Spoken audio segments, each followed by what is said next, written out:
This is exactly right.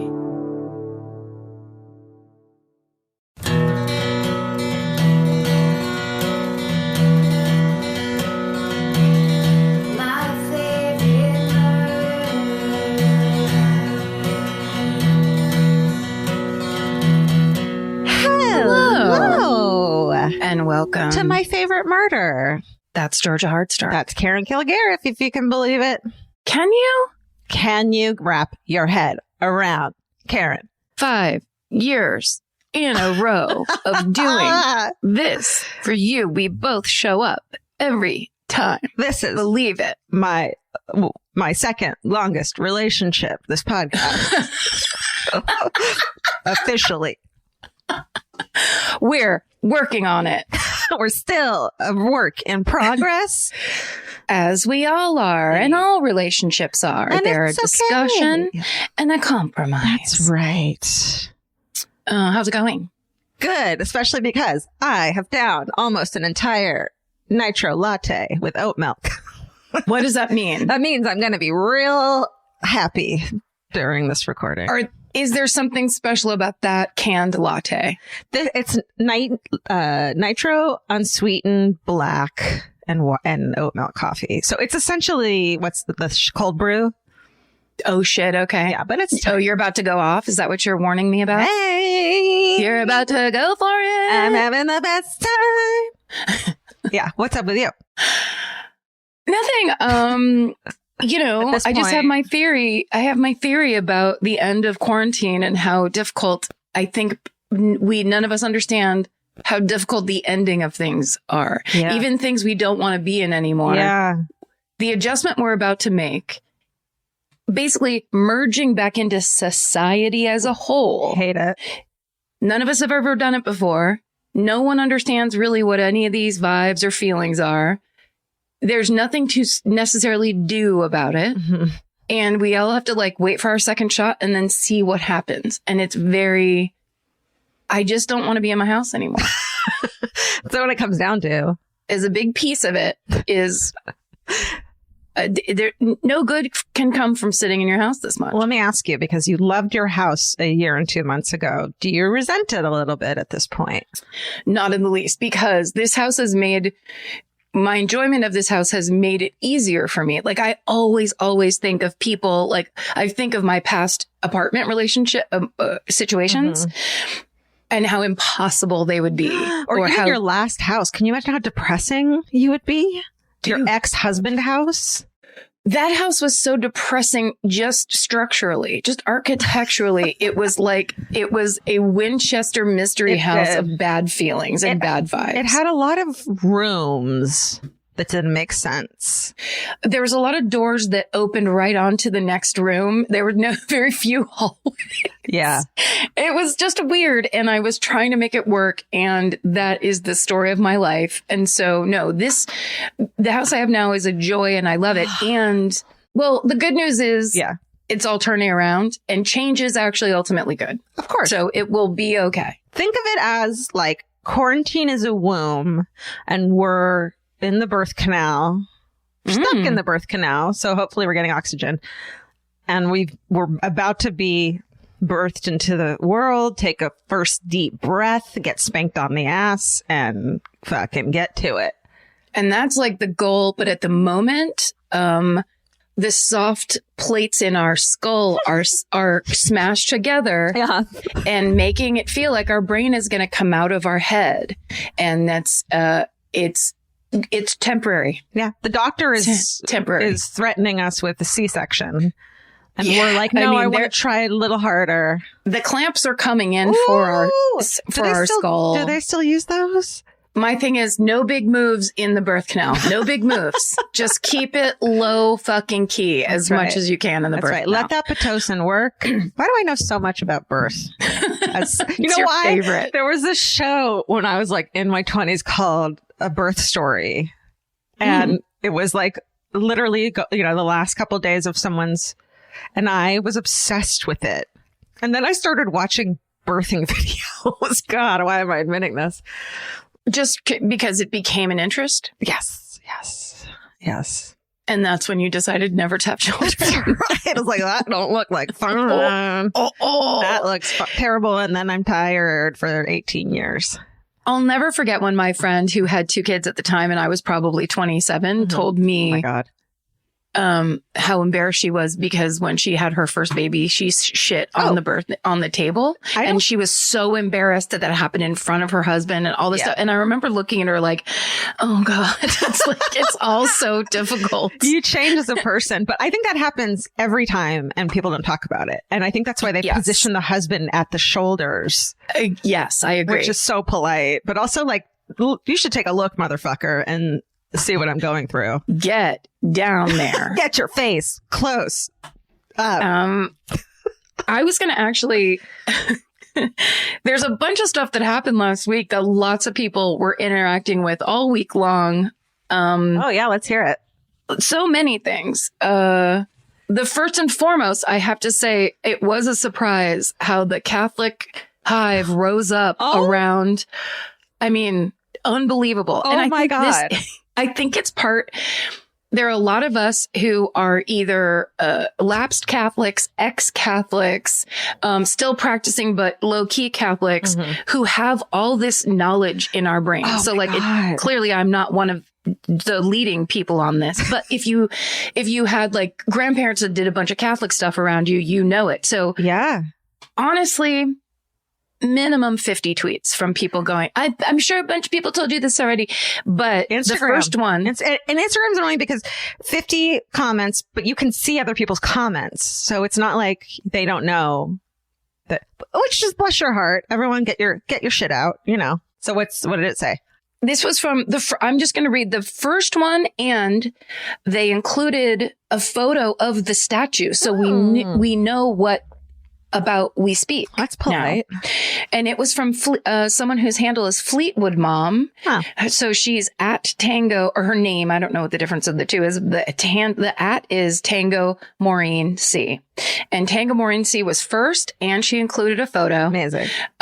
It says to us, just listen to the latest minisode. The buried statue was actually probably a statue of Saint Joseph, because Irish Catholics love hocus pocus Catholicism.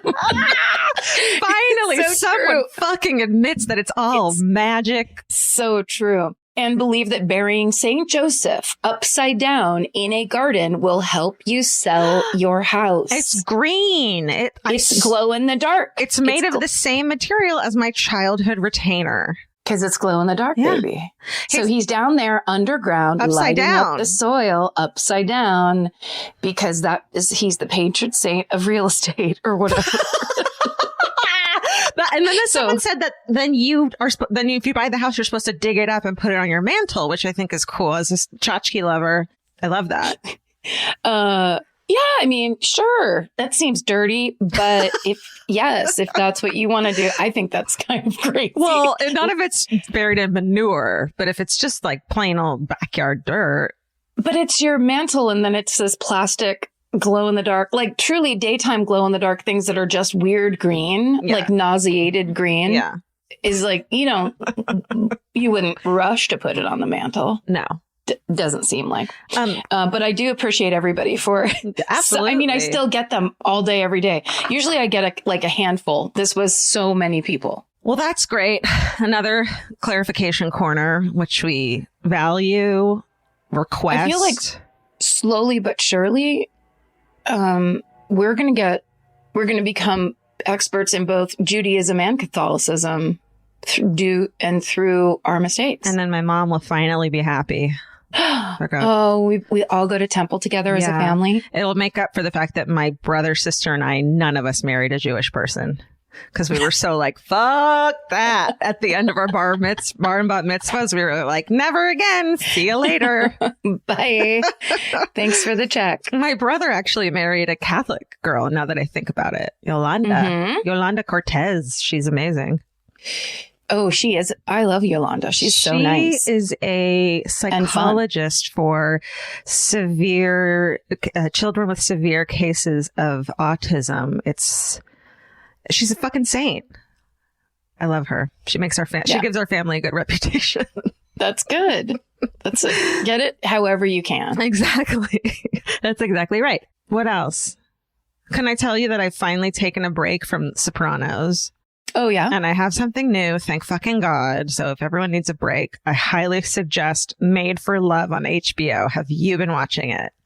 No, I haven't heard of it. Oh my God. It's incredible. It's new. Made for Love? Made for Love. It's Kristen Milotti from all the sci-fi things and How I Met Your Mother.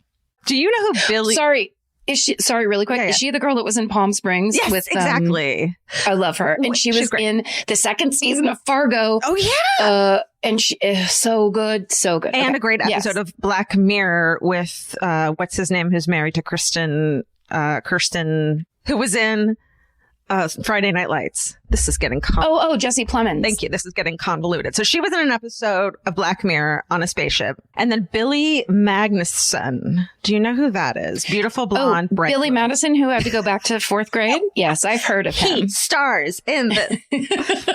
No, but that would be fucking great, right? That script is pretty good. Billy Magnuson, who was also in an episode of Black Mirror, also in Kimmy Schmidt. Fun fact, in a show called American Crime, he played none other than Kato fucking Kalin. Wait, hold on, I'm looking. You have to look at him. He's gorgeous. He's our new, we're his new fan. Oh, yes. I know this guy. He's like in everything, and you see him, you're like, I know that guy from somewhere, and you don't know where it is. And he's legit great in everything he does, but he's the most beautiful character actor. It doesn't make sense. That's how it is these days, because everyone's so pretty. This is a tour de force on his fucking part. Like, he plays such a creep beautifully. Oh, Made to Love or Made for Love? And he also was in Your Pretty Face is Going to Hell, which with Henry Zabrowski, friend of the family, and one of the pioneering reasons we started this podcast. Yep. So I don't know, fun. And then also way back in the beginning of his career, he was in As the World Turns, which I think is a necessity for character actors, right? Well, absolutely. I mean, what's funny is this guy does not look like is not a traditional character actor, because he's gorgeous, but he plays a certain villain, a certain bad guy, a certain slimy guy. So then, he's been kind of corralled into this. But it's the same thing as Kristen Milotti. That's her last name, right? Milotti. Kristen Milioti. So she is similar, where I find her to be an incredible actress. Absolutely. Not just good or regular or the standard fare, but she's a sublime actress in that second season of Fargo, which every member of that cast was really like hitting threes the entire time. So it was like really a beautiful thing to see. Is 3 good? Hitting threes in basketball is when it's like for shooting from the outside, so you're getting an extra point. Look at you. I was like 3 out of 10 doesn't sound great, actually. I don't know shit about basketball, girl. We're not rating her face or body. We're saying she's killing it. She's killing it. Yeah, she's one of the reasons that second season of Fargo was transformative experience. I don't remember who she played in that, but congratulations. She had cancer. She was the young mom with cancer, which is such a fucking 80s thing. And the idea that they represented it in a show like that, I was just like, this in the 80s, in the early 80s, everyone's parents got divorced. Truly, I would ask my parents every day, are you going to get divorced today? And my mom was like, this is crazy. I was like, I need to be the first one to know, as please. A psych nurse, how did she not take you to a child psychologist based on that alone? Because she was always just like, please relax. I don't have time to drive you to fucking therapy. Everybody's parents got divorced, and then a bunch of like moms got cancer, where you're like, wait, what? Like, it was so horrifying. And the fact that they laced that in was amazing. At the time, though, you were like, but they're old ladies. And now I'm 40 and I'm like, oh, that's tragic. And also at the time, we should say, at the time, it could be a death sentence. And these days, not as much. Thank God. Do you know what's so crazy that you said that is Kristen Miliotti's mom in this dies of cancer. It's not a spoiler. Oh. In the 90s or 80s. And her dad is played by Ray Romano. Brilliantly. Oh, that's interesting. Brilliantly played by him. He's very good as well. And then Patty, what's her name? That comedian, Patty Duke. She plays twins, right? She is her own teenage cousin. Hold on, I have to give her a shout out because she doesn't know who I am, but I find her so delightful on Instagram, and I've seen her do stand-up, and she is... Patty Harrison. Yes, Patty Harrison. Patty Harrison. Follow She's her great. on Instagram. It's Party_Harderson. She has the filthiest mouth, and she is the funniest. I just am like, she's the office bitch in Shrill, which is a great show too. This is a lot of talk about Made for Love. That's all I have. Well, it's fun to find a new thing that you actually like. Yeah, it's great. I started watching, my version of this is, of course, British. It's a British crime procedural. That fits with the norm. But you see this, if you have Amazon Prime, you see this on there all the time. It's called Mayday. It's from a while ago, and it's real good. It's real good. There's a murder in a town, and you don't know who did it, and everyone is suspicious. Is it a charming town? Is it a charming British countryside town?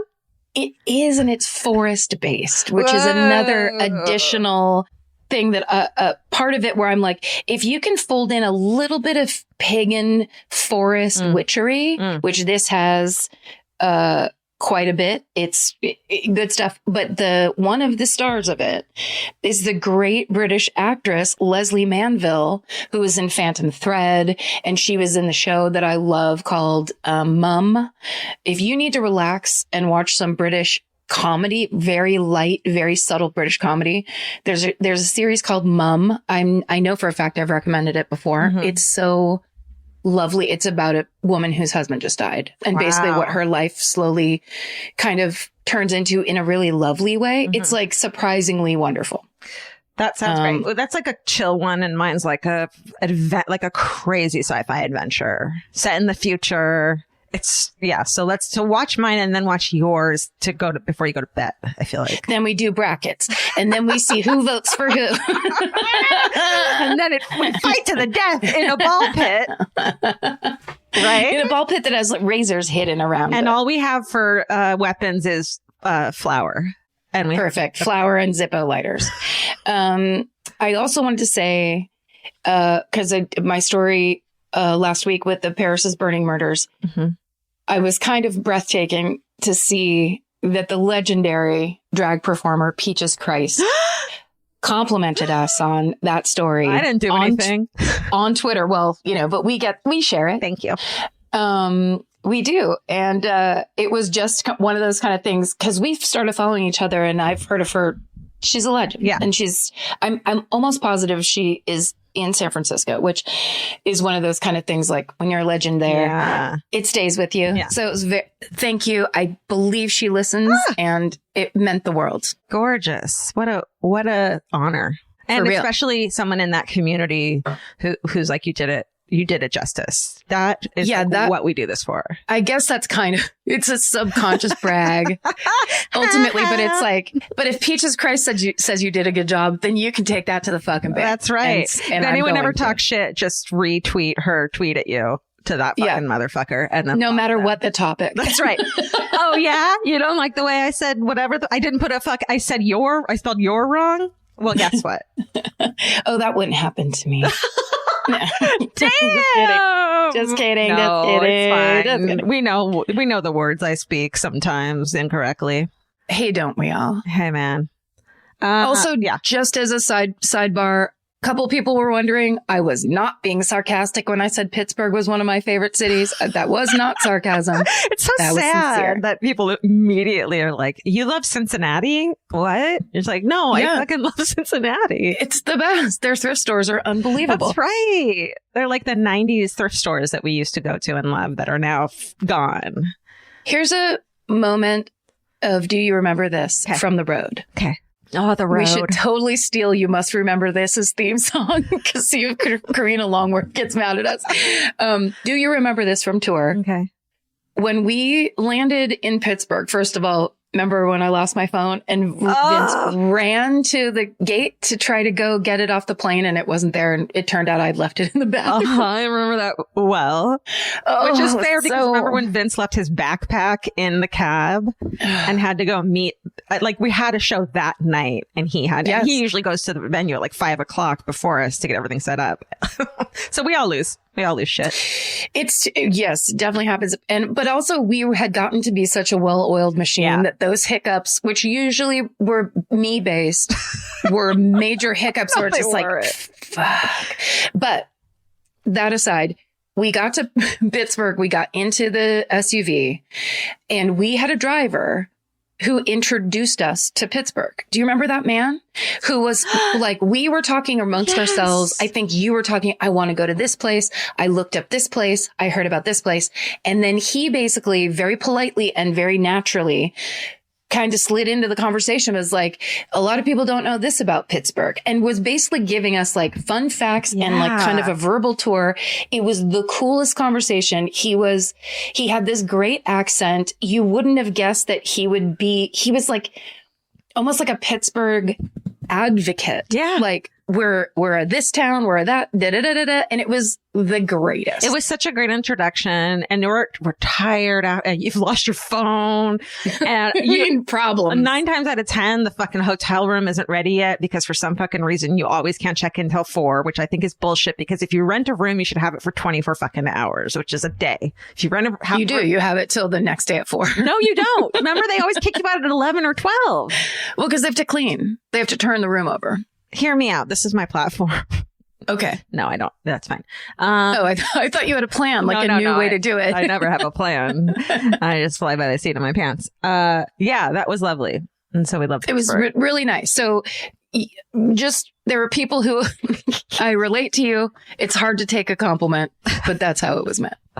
Hey, since this is, after all, 50% a true crime podcast, can I, tell a couple of things that please based on that. So did you hear that Killers of the Flower Moon, the incredible book, is being turned into a movie? You're shaking your head yes, so I'm guessing that's a yes. And I think it's really cool because Tatanka Means is in it. I know this much is true, who's great. And then also sort of friend of the family, Pat Healy is in it, who I love because I see him in the neighborhood once every 10 years after meeting him 20 years ago, and he never forgets my name. Maybe once every 5 years we walk by each other and he's like, Georgia, and he doesn't need to know who I am for any fucking reason. He is in a million movies too. He was the evil guy in Compliance. Yes. Which is he's a great actor. Yes, he's great. So I love him. Just if you remember me, that's all it takes, really. That's that thing of like, the books about persuasion or political anything is honestly on in the first chapter, it's always remember people's names. It means the world to them. Well, you're great at that. And I just write off your glory. I'm great at it? Yes, you remember everyone's fucking name. Oh. I don't even really remember that Pittsburgh thing. I was just going along with it because I didn't want to be a dick to Pittsburgh, to be totally. The thing I was picturing, I realized would actually happen in Arizona. And so I was like, shit, that's not it. Here's the thing, though. A lot of those experiences, that's so funny. A lot of those experiences are so similar because you're inside a car. So it's not like, we were in a blue car that time. You're inside the car. Right. It's the guy sitting. It's always the same setup, and it's just different variables within it. I appreciate you, but it's purely the past 20 years of drinking. Listen, if you don't think I have big Swiss cheese holes in my brain as we speak, come on. It's been a month and a half since I've had a drink, and I keep being like, am I fixed yet? Am I done yet? Why isn't my memory coming back? What's happening? The reason I was nodding my head is because one of my favorite musicians, Jason Isbell, it also got cast in that movie. Oh, wow. And he tweeted about it, and I had a little bit of a I'm so excited kind of thing. And it was just like, oh my God, this is so cool. Cause it feels like the casting is very conscious about putting the right representation of people in place and telling the story in that way, which I think is so cool. Absolutely. Absolutely necessary. And in fact, my computer right now is sitting on a copy of, I'm not fucking kidding you, Killers of the Flower Moon. Mm-hmm. So I always have my hand. I should thank my friend, Denisa Kreisel, because she recommended that book to me 3 years ago. Oh, yeah. We worked on baskets together. She recommended it so long ago and told me and begged me to listen to it. I was like, absolutely. Just bought the audiobook and never did. Yeah. The other thing, true crime thing I wanted to mention is that Kristen Smart, who I mentioned a couple episodes back, because I listened to the podcast In Your Own Backyard, that is fucking incredible. And so listen to it to catch up on the case, because there have been 2 arrests in that case, the father and son, who have always been a suspect.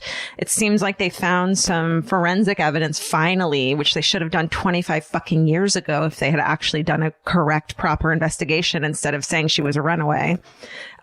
So fucking hallelujah. Congratulations to In Your Own Backyard, because you are congratulations in this catch game in the same way Michelle McNamara was. It's incredible. I got chills. That's awesome. And sorry, but are those people that started that podcast from San Luis Obispo or like that area? Is that why they started it? Yeah. So it's hosted and just created by Chris Lambert, who's a freelance journalist from that area. And that for 25 years, there's been a billboard of her face and Have You Seen Me on it. So I think so many people are saying, who from that area, saying, I grew up passing that billboard. And actually Chris helped start, or maybe someone he interviewed started a fund to get a new one up because it was so old. So I think everyone from that area and everyone who went to college at Cal Poly just were waiting for something to happen. Yes. So, well, it's kind of the whole ethos behind the idea of a hometown story, which was George's idea when we started this podcast. Is we all got into true crime for a certain reason, because we got exposed to it at a certain period of time or whatever, or we have these stories that because they were near where we grew up or somebody went to our school or whatever it is, it's the one that is your case. And there's a lot of oftentimes derision or like criticism of true crime, of being interested in true crime because of that idea. It's always interpreted as like this, almost like a rubbernecking kind of thing. Yeah. For people who are outside of it. And I think when people who are inside of it, this is such a great example of really what it's like, where it's like, no, this was a girl that lived in my town, disappeared. It mattered. The fact that nothing got done about it matters, and so it's not, there's always that thing of like, well, other things matter. It's like, yeah, right. But this is in my tiny town. Yeah, exactly. We all have someone and something like Polly Kloss from your town. And that must have shaken you guys to the core.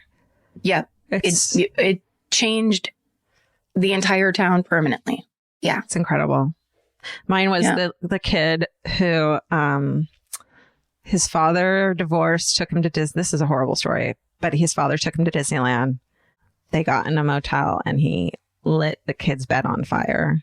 He survived. I know, it's so horrifying. But I've never stopped thinking about it. And it just changed me that the father could do something. And my parents were divorced too. And we went on vacations with my dad. So it just like put this, not that Marty would ever fucking do something like that, but just put this fear in me and this being like, oh, other people have it really bad. And, life can be a fucking monster.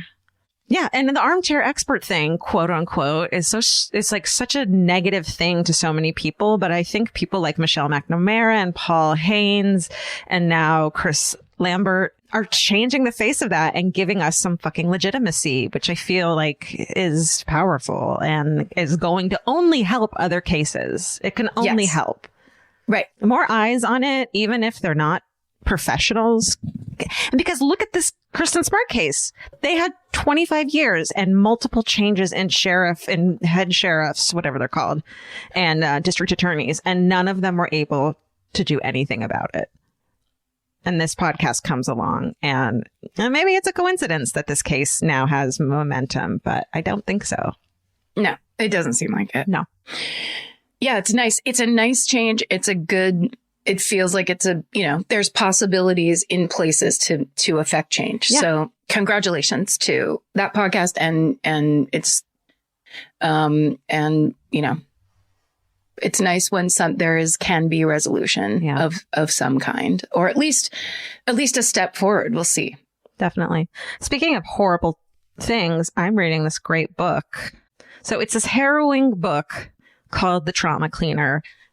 I cannot name all the trigger warnings it has because it would take 4 hours. So be careful. If you loved hoarders and intervention, this book is for you. Oh, wow. Yeah. I loved both. It's dark. It's The Trauma Cleaner, One Woman's Extraordinary Life in the Business of Death, Decay, and Disaster by Sarah Krasnostein.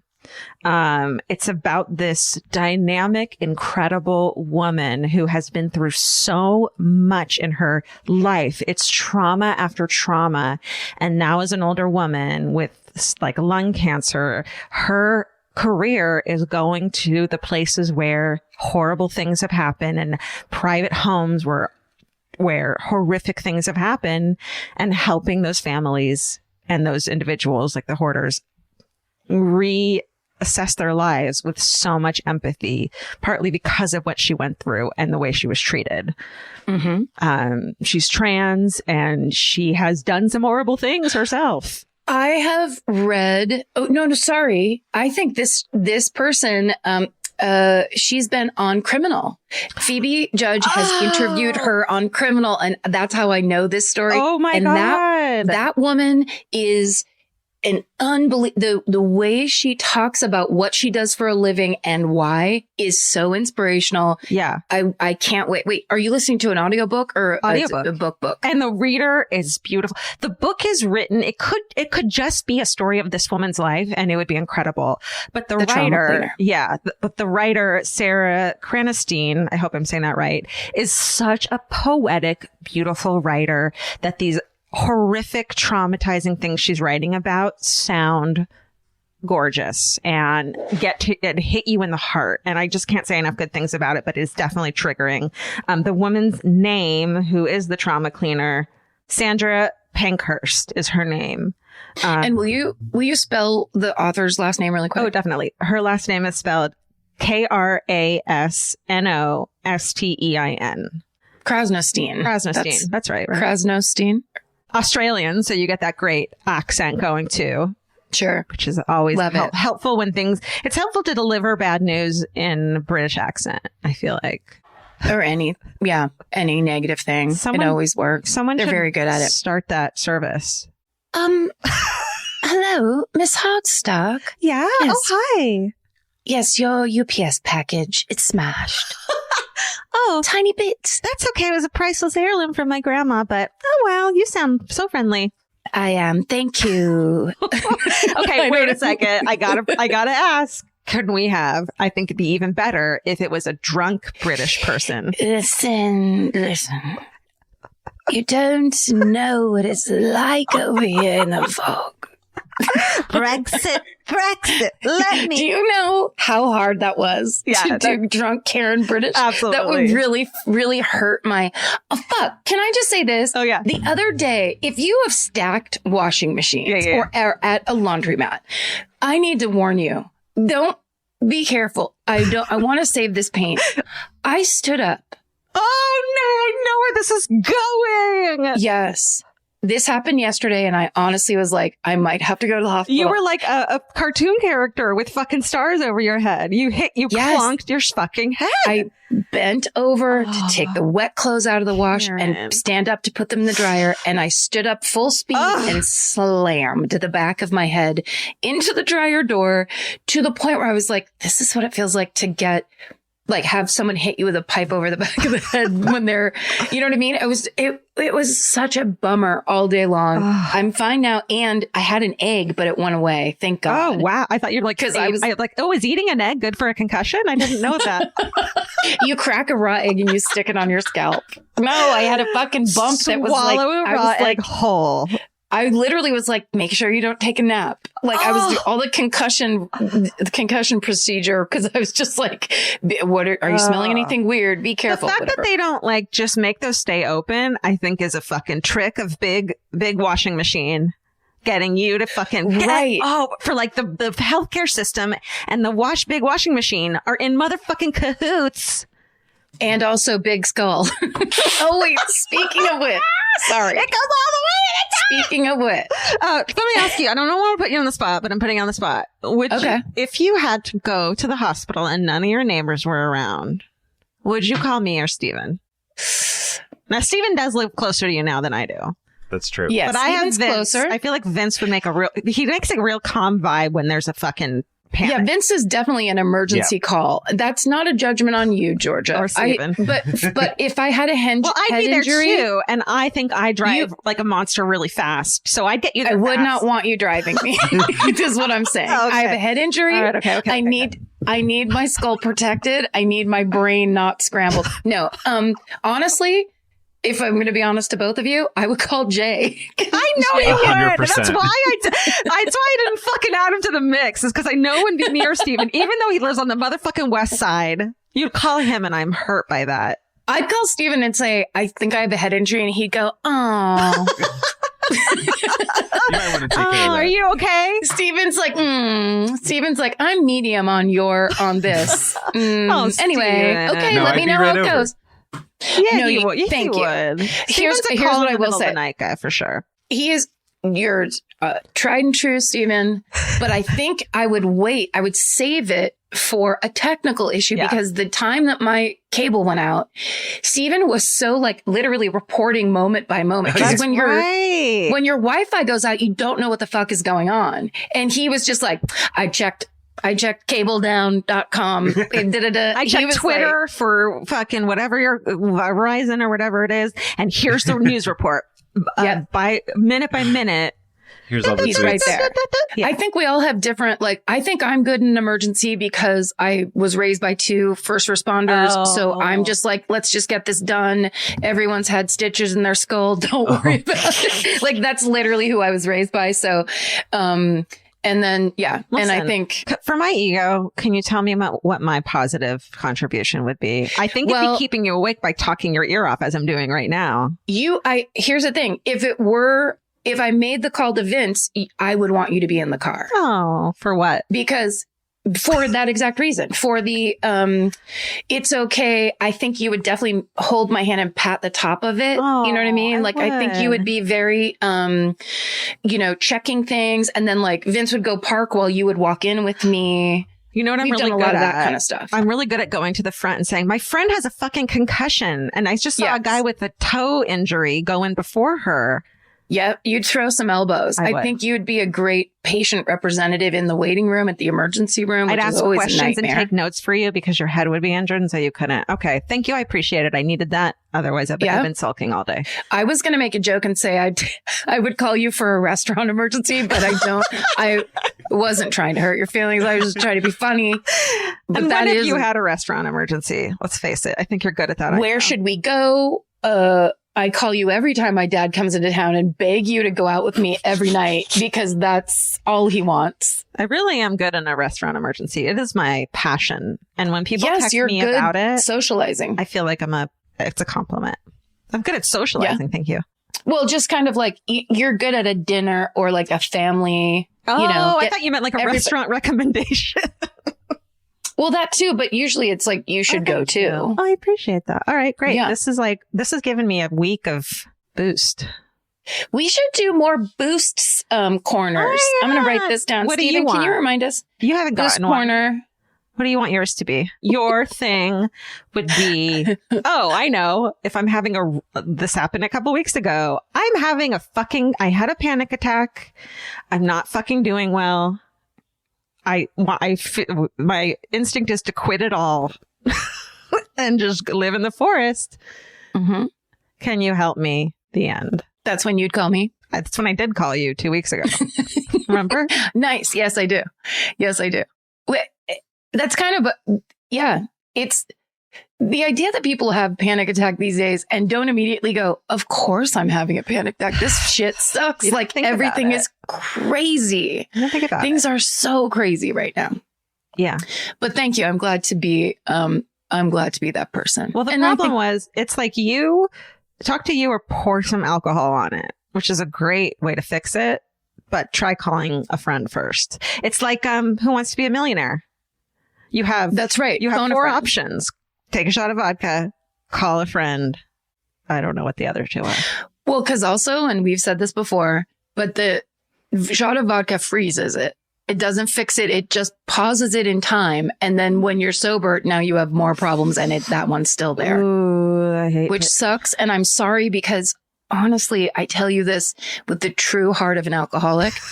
I would not be saying this if it didn't almost end my life. But then I was forced to. Yeah. I was forced to face it because it really did feel like it solved problems for me. It does. But that's because I didn't have all my problems counted up. Well, I think that up until this point, I've been really scared. Well, first of all, yes, there's nothing to, I wasn't ready to, I knew that if I stopped pouring alcohol on the problems, I'd have to face them. And for the past year, my therapist has been trying to get me to do that. And I was like, I can't, because I wasn't ready to do that. And then something changes and you do it and it sucks, but you do it. But what I wanted to say, there's this book called The Unexpected Joy of Being Sober by Katherine Gray, which is my new fall asleep book. And I'm sure this is an AA quote. Once I start drinking, I finish, which is kind of hit me really hard when I heard it, where it's like, I've never heard that before. Okay. I'm sure it's an AA thing, but, yeah, that's a good one. Another one I heard, if I can say it, by my friend Emily Gordon, and I'm sure she got this from a self-help book too, is when things stop giving you gifts, it's time to walk away, which I think is beautiful as well. And if you're drunk all the time, you can't tell a gift from a pile of shit. So let's also be aware of how our perspective changes when that part changes, because we think we know everything and that we're just drinking and it's just this kind of additional thing, when in fact it's clouding, covering, and changing the point of view of everything as we do it. Yeah. And then when you stop doing it, as you well know, things go in a different direction, which is also upsetting and creates problems. You know what I mean? Yeah, there's a real issue with it. Yeah. It's a period of turmoil, but it's for a purpose and you can get through it. And that's the only way life can get better. Also, turmoil isn't always bad. Mm-hmm. And also, even though this sounds stupid, bad things aren't always bad, because we need muscles. We need to lift heavy, hard things for ourselves to get the muscles so we can do it again. And next time it's not as big of a deal. There is progress made when effort is made, that maybe not be measurable, isn't measurable as you're doing it, but you know, in 6 months, in 2 years, in whatever, you can look back and go, I was really different before and I'm, you know, and now I've changed because of this thing. But the only way to that change is through like the dark tunnel of what the fuck. Yeah. You got to get pepper sprayed to appreciate your vision. and to make it so that you don't pepper spray people left, right, and center just because you feel like it. Quit pepper spraying yourself and you will see clearly. If you could step out of that strong wind with your bear mace. Oh, I've done that. I've fucking done that. I've pepper sprayed myself because I was walking and I had my pepper spray out because it was night. And I was like, I wonder if I better make sure this works. Sprayed it in front of me. Continued to walk. Met my friend at the bar, could barely see. Oh my God. It wasn't bad, but it was bad enough to be hilarious. It's serious business. It worked. I mean, that's why when long ago we wanted to make merch that said pepper spray first, ask questions later. I was like, this is not a good thing to put into the world. It's not a good plan. This is actionable. It's also just, let's not be that way. Oh, isn't this episode the day that we get to announce something? Really? Yes, it is. We've been inching up toward this for a little while, so many of you might suspect this already, but today is the day we actually get to announce it. Well, this is for the non-skippers who have listened this far. Yes, you've earned this. This is a gift special for you. Do you want to say it at the same time? No, go ahead. We're not in fifth grade. I say a word, you say a word. I say a word. Steven says a word. Let's do some improv exercises and then do it. Zip, zap, zap. We wrote another book. That's right. We finally get to tell you the whole thing that we were talking about the sneak peek and the paperback that's coming out May 11th, which it is. There's a paperback version of Stay Sexy and Don't Get Murdered that's coming out on May 11th of this year, which is basically a month away. Your birthday. And it is my birthday, which is one of the pluses of being in the biz is they do stuff like that for you. On top of that, there are going to be 2 sneak peek bonus chapters in the back of the paperback from the new book that is coming out. That is a whole new thing. Oh, and now we get to announce what the theme is. It's more stories from our lives, but it is in the theme of responding to your frickin' letters, the beautiful letters you have sent us for years that we have saved because we loved them when we were pitching new ideas. It just came organically that what if we finally fucking respond to these? I think it was Allie's idea. It was definitely our incredible editor, Allie Fisher, who edited our last book. And so this book was so much easier to write because we always knew we were in good hands. And then the product, Stay Sexy, Don't Get Murdered, just felt so good that the second book, I think, was a little easier, but harder because of the pandemic. So they've been really patient with us. Yes. When you're calling your editor and saying, sorry, I didn't finish my chapter, it's just that there was a coup. Yes. You're just in rare air. That's right. So we're thrilled that we finally get to talk about this, and we're thrilled a second book is coming out, and we're really thrilled that you guys and the people who have written us letters are included. And these are letters that we've gotten at meet and greets that people have sent us in the regular mail all over. We basically just kind of pulled together a collection of just different letters to answer. That's so right. I think it's going to be a pretty cool and different and exciting book. Fucking hooray. Very exciting. And we're excited to finally tell you. So get the paperback, and then you can get the sneak peek of 2 chapters of the brand new book. I'm Kate Winkler-Dawson, the host of Tenfold More Wicked on Exactly Right. And this is my new show, Tenfold More Wicked presents Wicked Words. I've interviewed writers about their best true crime stories, like Brian Burrow, who tells me about going to high school with a serial killer. Dude, if you're lying about this, you're lying about everything. Well, it's manipulation. Yeah. Tenfold More Wicked presents Wicked Words is now available on Exactly Right, with new episodes every Monday. Follow Tenfold More on Twitter and Tenfold More Wicked on Facebook and Instagram. Subscribe now and find Wicked Words on the Tenfold More Wicked feed on Stitcher, Apple Podcasts, or wherever you like to listen.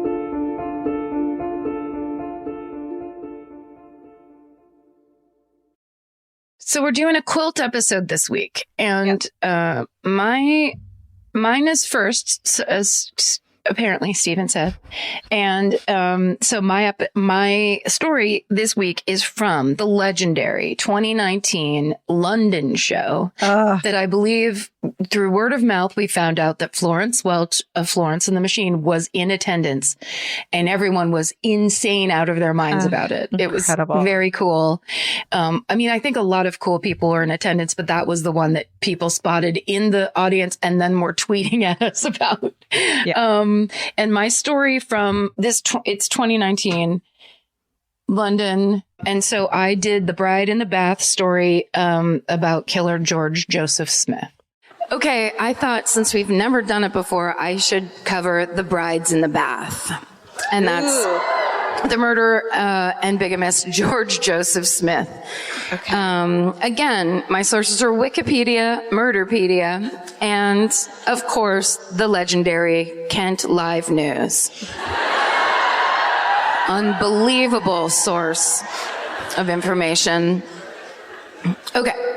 This is the same time period as yours. Look at that. Basically. It starts January 3rd, 1915, and Division Detective Inspector Arthur Neal receives an intriguing letter from a man named Joseph Crossley in Blackpool. I hear it's like Atlantic City there. That's what April told me, yeah. Good times. Sounds fun and drunk. Yeah. Sounds like you can get, what was a drunken, well, forget it. You know what I was going to say. What? Find it. Heavy drinking nightmare. Are you a heavy drinking nightmare? Come on down to Blackpool or up. Come on over to Blackpool. So Joseph Crossley says that he's writing about the death of a 25-year-old woman named Alice Burnham Smith. So this is Alice. And so basically, a year before, in December, oh, sorry, I screwed this up. A year before, newlywed Alice Smith suddenly died while taking a bath in the rental house that the Crossleys owned. And her husband of 2 months, they were newlyweds, George, had been the one who found her. And so Crossley in this letter includes a clipping that's from Alice's coroner's report. And he also encloses a second clipping, and that's from an issue of the News of the World. Oh, it's one of your great newspapers over here that respects everybody and loves privacy and really holds the story until they get all the correct information. Journalism. I'm very familiar with that now. So essentially, Margaret is found dead in the bathtub, and the second clipping is about a woman named Margaret Lloyd, who on the evening of December 18th, 1914, went and stayed in a boarding house with her husband, John Lloyd, at 14 Bismarck Road in Highgate, London. So... Sure. Love your cemetery. So that night, they're planning dinner, and John has to go out to buy some tomatoes. He sees their landlord stops by, and he's like, I'm going out to buy some tomatoes. And the landlord's like, I don't care about you, which is rude. Yeah. Here's Margaret Lloyd. Okay. She wore that hat all the time. Every hat in this time period was fucked. Yeah. Okay. It's a good outfit, though.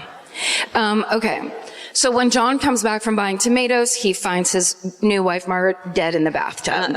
An inquest is held on January 1st, 1915. Her death is ruled an accidental death by drowning.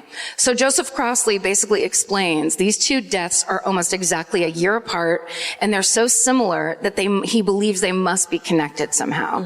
And the first one happened in his rental home. Yeah. So he's very connected to Alice's death. And now he sees it's happened again, and he's asking Inspector Neal to please look into these deaths. And then he says, my wife made me write this letter.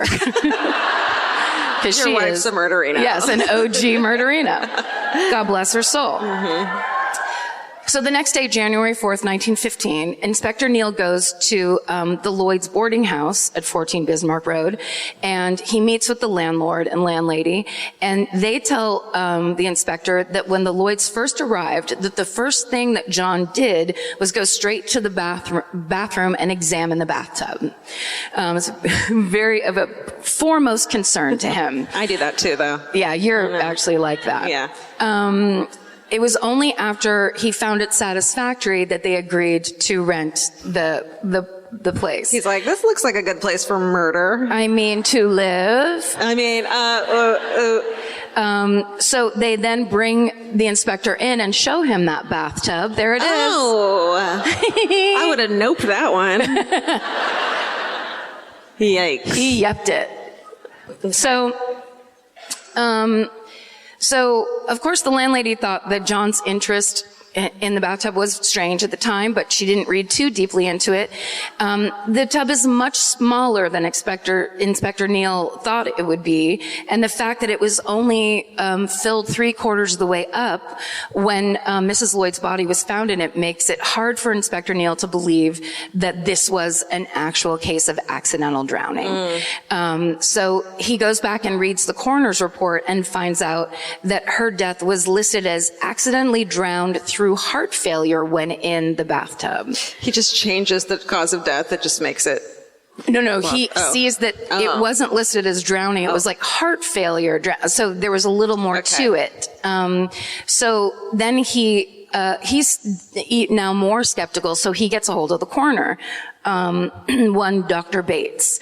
And he asked Dr. Bates if there were any signs of violence on Mrs. Lloyd's body. Bates says there were not, aside from a small bruise above her left elbow. But he does say that he found it strange that Mr. Lloyd expressed almost no feelings of grief when she died. And he says Lloyd bought the cheapest coffin possible for his young wife, and once she was buried, he'd reported to have said, thank goodness that's over. What the fuck? Right out loud. Jesus, don't talk. Just don't talk. Okay. Yeah, that's terrible. So now the inspector knows he's onto something. He keeps digging and he finds out that just 3 hours before her death, Mrs. Lloyd had visited her lawyer and made a will. Oh, no. In it, she left everything to her husband. Then she withdrew her entire savings. How come? To take it home and take a bath with it? I don't know. Was she going to wash it and redeposit it? A week later, on January 12th, 1915, Inspector Neal gets a call from his new coroner friend, Dr. Bates, who tells him that he's just received an inquiry from the Yorkshire Insurance Company about Mrs. Lloyd. So, apparently, 3 days before her death, Mrs. Lloyd had taken out a life insurance policy on herself. No, don't do it. For £700. Don't do that. The equivalent of £68,000 in today's money. And the sole beneficiary on that policy Is the bathtub. I know it's new, but I love it. Why, it's her husband, Mr. John Lloyd. Oh, wow. I wonder if anyone's ever screamed, "Ha!" at the top of their lungs. Okay. So now Inspector Neal asked Dr. Bates, please, he says, delay any reply to the insurance company. Give me a sec. He calls up Blackpool Police to find out the details of the death of Alice Smith. All right, the first one I talked about. Turns out that her story is identical to the lead up of the death of Margaret Lloyd. Her husband also inspected the new home's bathtub before they moved in, and Mrs. Smith also took out an insurance policy just before her death, also naming her husband as the sole beneficiary. So Inspector Neal calls Dr. Bates back and says, go ahead and tell the insurance company that they can pay him. And he goes to the insurance company and basically sets up a stakeout, and he waits for John Lloyd to come and collect his money. So on February 1st, 1915, a man matching the description of Mr. Lloyd arrives at the Yorkshire Insurance Company offices, and Inspector Neal stops him and asks if he's John Lloyd, and the man says yes. And then he says, are you also George Smith? Gotcha. And the man's like, but pish posh, absolutely not.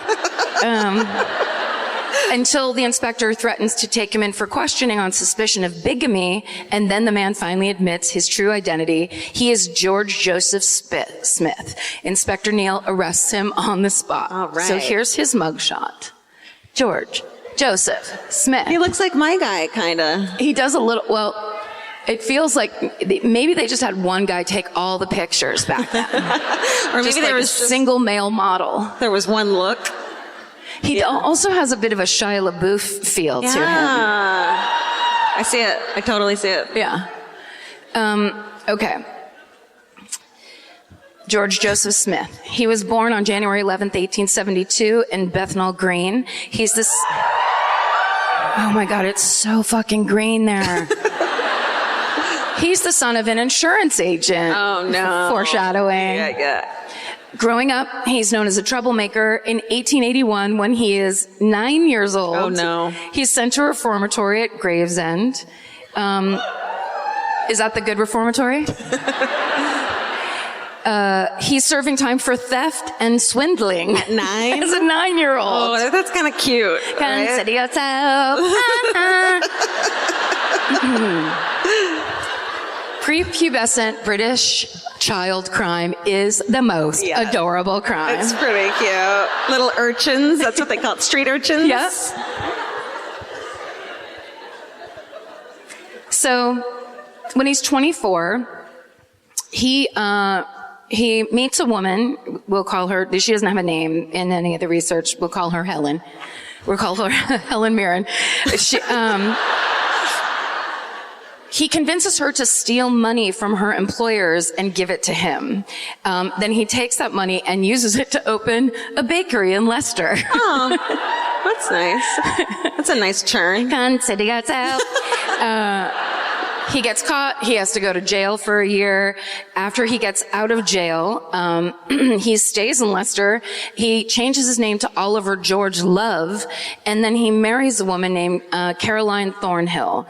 A year after that, he also marries another woman. Can't do that. Let's see. It is illegal. You just can't. And, like, uncool. Yeah. This other woman he married didn't have a name, so we'll call her Judi Dench. So now he has bigamy added to his long list of offenses. So shortly after this illegal marriage, George, a.k.a. Oliver George Love, and his original wife, Carolyn, they moved to London, and she gets work as a maid in a couple different houses. He coerces her to steal money from her employers and give it to him. And she's eventually caught, of course, and she goes to jail. And as soon as she is released, she rats on her husband. And he's arrested in January of 1901, and he serves 2 years for these crimes. When he gets out in 1903, Caroline's like, oh, you're out of jail. I'm moving to Canada. Like, everybody thought Canada was the place to be back then. Oh. So George, he goes back to the old fake wife, Judi Dench, and he stays with her just long enough to kind of reestablish trust so that he can steal her life savings and then leave her again. So then in June of 1908, he meets and marries a widow from Worthing named Florence Wilson. And together they move to Camden. And sure, yeah. Everybody's represented tonight. I'm going to figure out a way to name every single neighborhood and county. Okay. About a month after their wedding, he steals 30 pounds from her, 3,000 pounds in today's money. That's a lot. Sells a bunch of her stuff and ghosts her too. Then he moves to Bristol.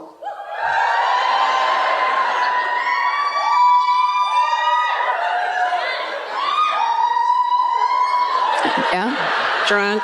We get how you are now. Won't stop hooting. Must be from Bristol. Party on. Okay. He moves to there, and he puts an ad in the paper. Her housekeeper, a woman named Edith Pelgar, applies for the job, and less than a month after he leaves his last fake wife, on July 30th, 1908, he marries Edith. Oh my goodness. Yes. He must have game. Like, imagine the charisma of that mustached man. Yeah. Like, the small talk, just hyper-focused attention. You're the only one in the world. She's like, oh my God, you will not believe this guy. He likes all the same chamber music I like. He totally thinks I should have the right to vote. He's really into my pockets.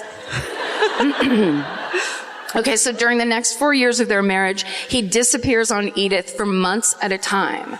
He tells her that he needs to travel for his job, which he claims is selling antiques. So he's the original Antiques Roadshow. And so sorry. And so sorry. I love it. But really, actually, what he's doing is meeting and marrying almost every fucking woman he runs into. Wow. Yes. And then stealing their money and ditching them and taking that money and bringing it back to Bristol.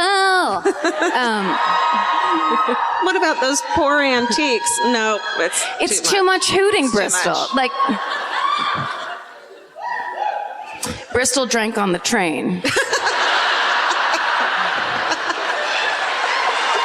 Oh, easy. I don't want to get jumped by Bristol tonight. Come on. Okay. In October 1909, he takes the incredibly different alias George Rose Smith, and he marries a woman named Sarah Freeman. He immediately steals 400 pounds from her and disappears. Back to Bristol. Honey, I'm home. That's what the wife does. She's so stoked to see him. Everybody cheers. He's like, oh my God, look, I got you this really meaningful book of poems. And she's like, oh, it says property of Sarah Freeman in here. What? Yeah. It's antique. Don't worry about it. Why do you have to be picky? Okay. So, basically that was his bigamy run that he went on. Mm-hmm. So, and this is what the inspectors found out. So now we're back to current times. George Smith has been identified. His whole past has been discovered. He's in custody. Inspector Neal now enlists the help of, who's this? Pathologist Dr. Bernard Spilsbury. No! Crossover character in both our stories. What the fuck? That's why I made that noise. Yeah, I remember. Has that ever happened?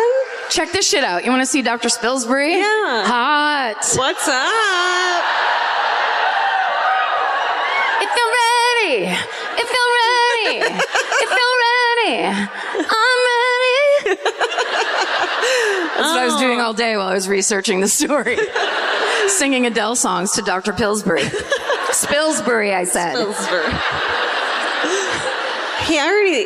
He looks like he's aging in reverse. No. He looks like the old man from Thanksgiving. What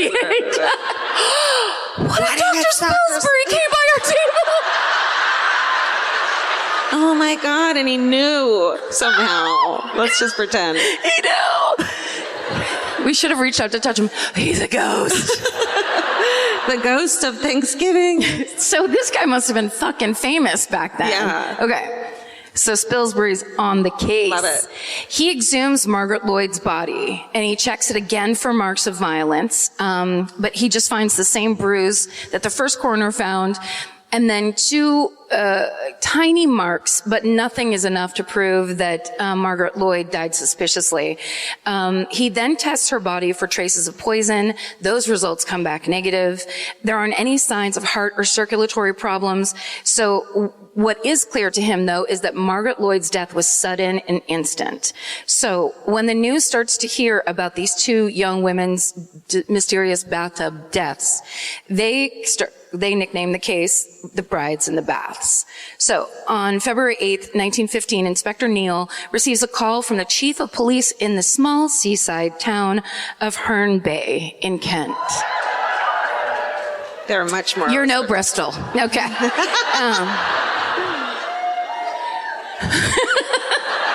They have to do it. They have to. I feel so bad for the person sitting in front of them. They hate your guts. Really, truly. Easy. Guys, we're all best friends.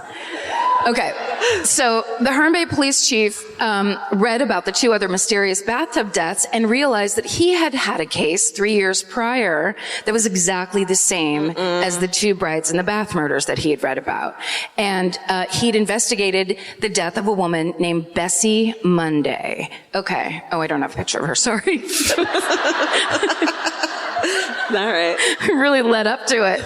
In 1912, which was a year before Alice Smith's death, a man named Henry Williams and his wife of 2 years, Bessie Monday Williams, rent a house together in Herne Bay, and it doesn't have a bathtub.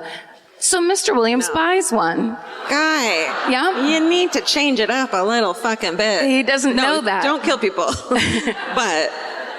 But if you're gonna.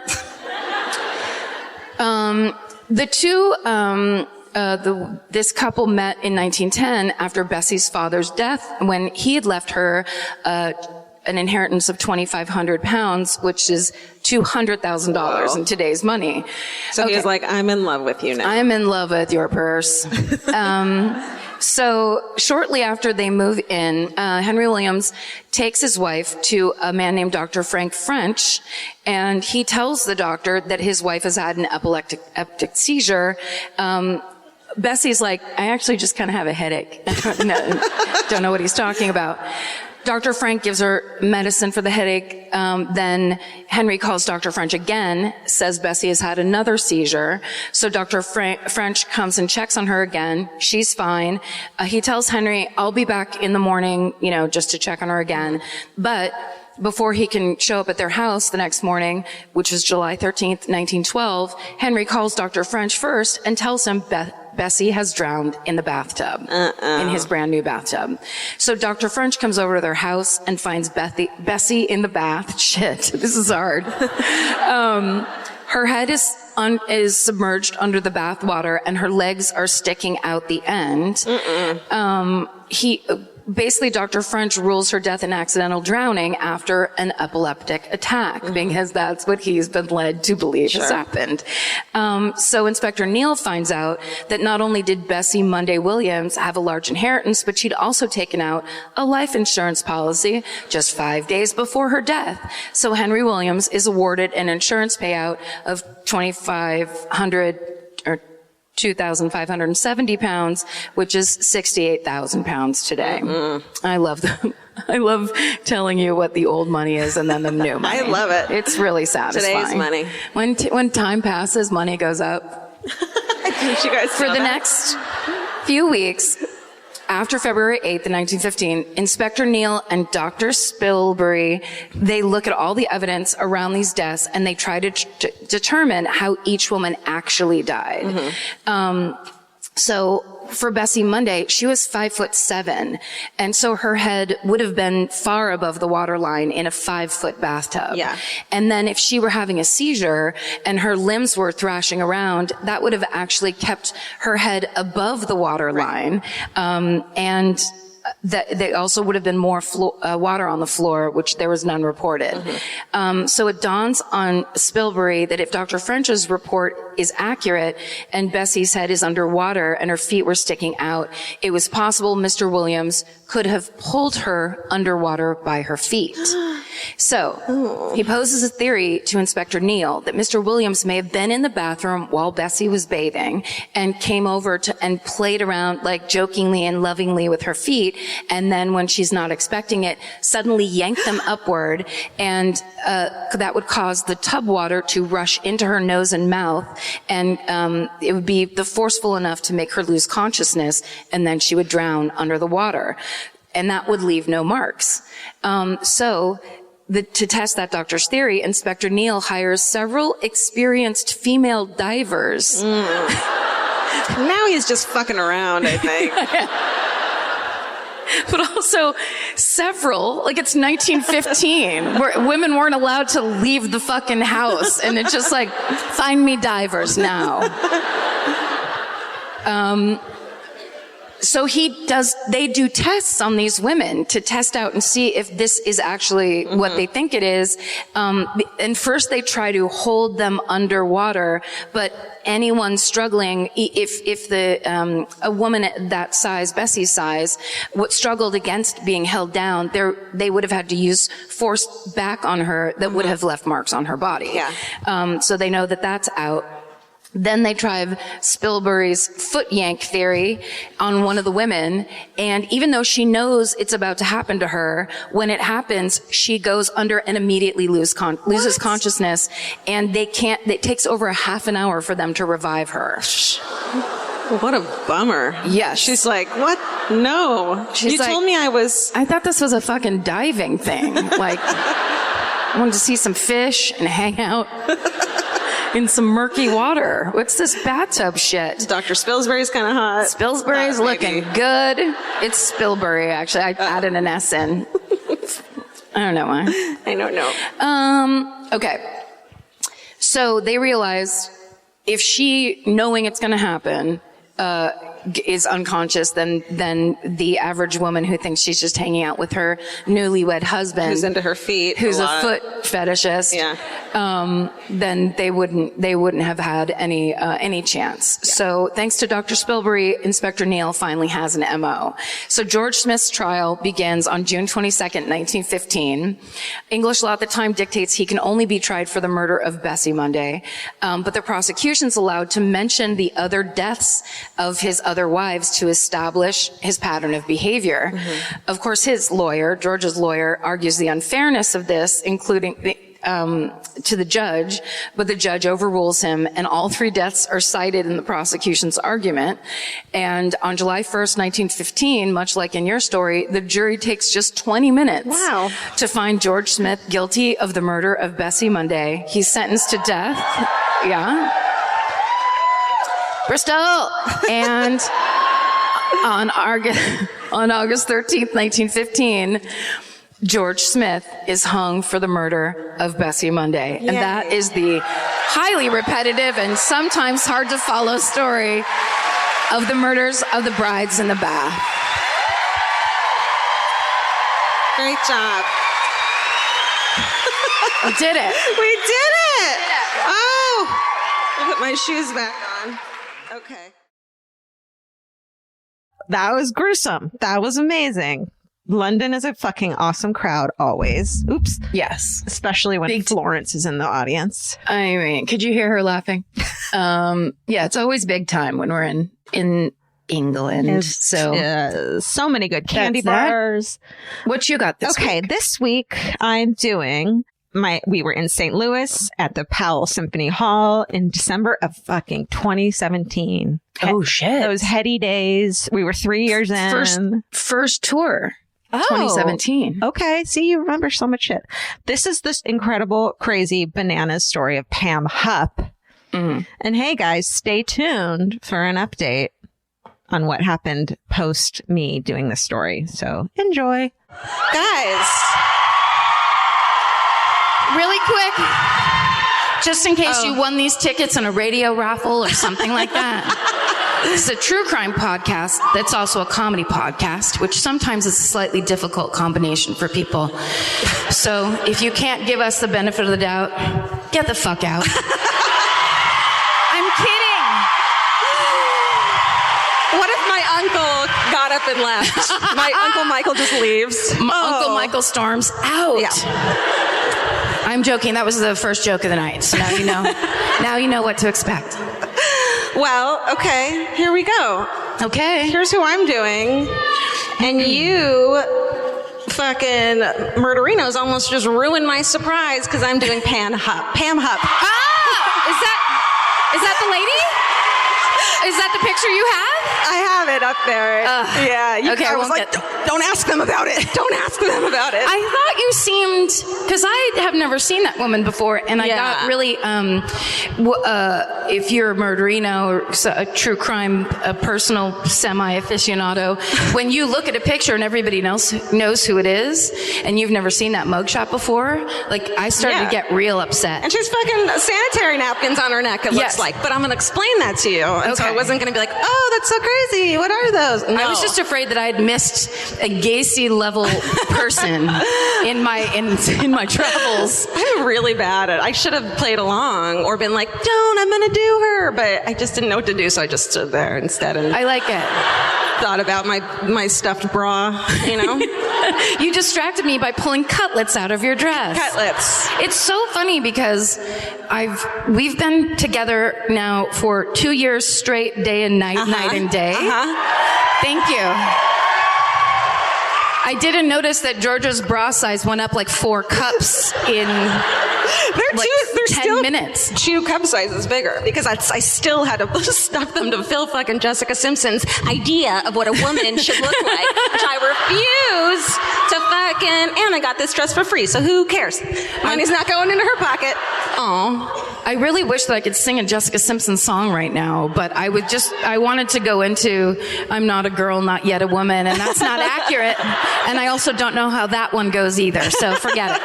Just forget it all. All right. Well, how about we talk about murder instead? Sounds good. Okay. Okay. Let's start in Troy, Missouri. Betsy Faria, she's this warm-hearted, lovely, bubbly woman. Tons of friends. She's awesome. Everyone loves her. She has a husband named Russ and 2 daughters from a previous marriage when in January 2010, at 40 years old, she learned she has breast cancer. So after a fuck ton of chemo and a mastectomy, she's declared in remission, and she and her husband plan a celebration of life cruise. Want to see them? Yeah. Let's see how this works. Does this work? No? Sin. This one? Oh, there they are! Yeah. Oh. Right? Yeah. That's her. Sorry, we didn't say Steven's not here. Oh, yeah. Good. Play that up because he can hear you right now. He's the first one to listen to it. Act upset. We should start getting a pet cube and have Steven like pet cubed in. What's that? It's basically how to spy on your pet. And you can also dispense treats from your phone through the pet cube. Yeah. He's just sitting there by the pet cube like this. He loves his mustache. What would we dispense? Little tiny kittens?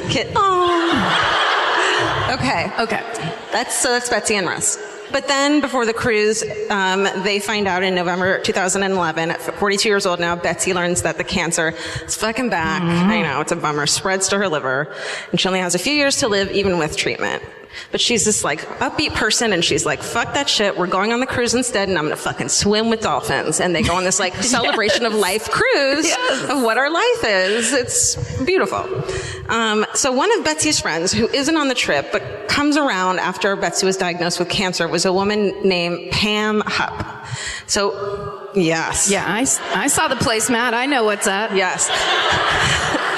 There's this thing we do for one of the Jewish holidays that I can't remember, maybe my uncle knows, where we tell a story about the king Haman and what a piece of shit he was. And whenever his name is, Purim, thank you. Thank you for being a better Jew than I am. And please keep it up. Yeah. Whenever the name Haman gets said in the story, everyone goes boo and stomps their feet, and then you have those noisemakers, and you do that. I should have.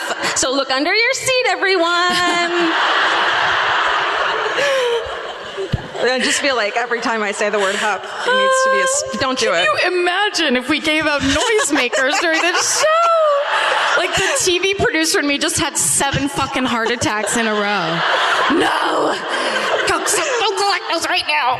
Oh my God. And then you went through and collected each one from everyone, yelling at them. Can I just, sidebar.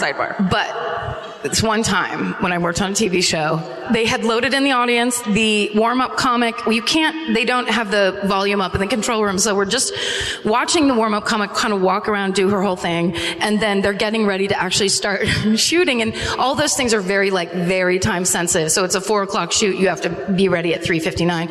And so when they throw all the volumes up to get ready to start shooting, there's this crackling sound, and of course the sound guy goes fucking berserk, and they're sensitive men. They're sound sensitive. They need to be. It's their job. This guy comes flying in. He's like, we got a major problem. And it was like this whole thing. And then everyone's like, hold on. Let's just listen for a second. Well, it turned out that the warm-up comic had passed out butterscotch candies to the whole audience. Oh, no. So every person had a piece of cellophane they were crinkling in their hand. 100 people were just like,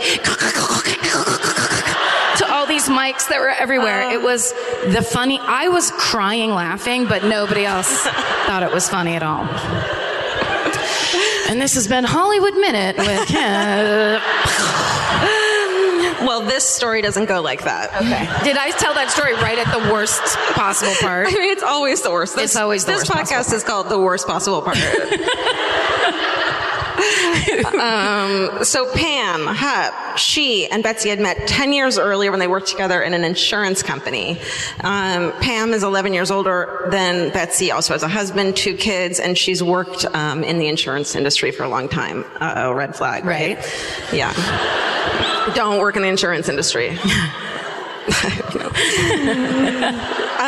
So she's kind of a busybody, gets in everyone's business, you know what I mean. So Betsy and Pam had been friends when they worked together, but they had parted ways. When Betsy's diagnosed with cancer, she comes back around and is like, I'm going to be your trauma friend. What's up? You know what I mean? Did you say trauma friend? Yeah, you know the friends that are like, oh, I'm really good at this. I'm bad at like drinks on a Tuesday night, but I can fucking be there when you're going through chemo. Like those friends, there's people like that. Very true. Trauma Which friends. is like, they are either the best person in the world or a total sociopath. Ding dong. Guess which one this one is. You'll never guess. What if Georgia went on to tell the most uplifting story and they're like, okay, your turn. What the fuck? Don't change it. You can't change the show. Okay. So Pam starts coming to Betsy's chemo treatments, every treatment. And even when Betsy's like, listen, don't come this time. My old friend's going to be in town. We want some time together. She fucking shows up anyways. She like railroads this shit. Then on Tuesday, December 27, 2011, Pam, so she shows up insisting that she be the one to drive Betsy home after the chemo treatment. But Betsy was like, nope, I'm going to my mom's house. So Pam's like, all right, leaves, and then shows up later to Betsy's mom's house and is like, I'm driving you home. What's happening? Yeah. Right. So Betsy's like, okay, fine, drive me home if it's so important for you. I don't know. She might have said that. I would like to think she did. As for Russ, the husband, that day he works at home like normal till 5. Then he goes out to his standard Tuesday night game night. Okay, so he goes to game night. They hang out, and at about 9 o'clock he leaves. On his way home, he stops at Arby's drive-through. Arby's. Sure, that's like, oh, you've been smoking pot. Okay, great. Yes, got it. I relate to you. Why would you ever eat that instead? It's delicious. It is. So then it's also convenient. Okay, well, I'm on.